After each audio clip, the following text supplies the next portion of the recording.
జీవగ్రంథంలో పేరు ఎక్కాలి అంటే నువ్వు స్త్రీవా పురుషుడు అన్నది కాదు, అక్కడ నువ్వు పని చేసావా లేదా అన్నది ముఖ్యం. కనుక మన పనులను బట్టే పేరు నమోదు అవ్వడం అనేది జరుగుతుంది.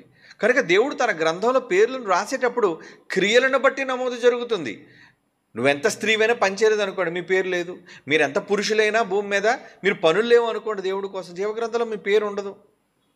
కాబట్టి జీవగ్రంథమందు పేర్లు నమోదు చేయబడాలి అంటే ఖచ్చితంగా భూమి మీద ఆయన పనులను మీరు చెయ్యాలి. కనుక స్త్రీ పురుష భేదాలు అనేవి చావక ముందు శరీరంలో మనకు ఉన్న ఈ రూపాలే తప్ప, లేదంటే ఈ తేడాలే తప్ప, చనిపోయి అక్కడికి వెళ్ళిన తర్వాత దేహాలు ఎక్కడ కదా విడిచిపెడుతున్నాం, మట్టిలో మనల్ని పాతేస్తున్నారు కదా, ఆత్మ మాత్రం వెళ్ళిపోతుంది కదా.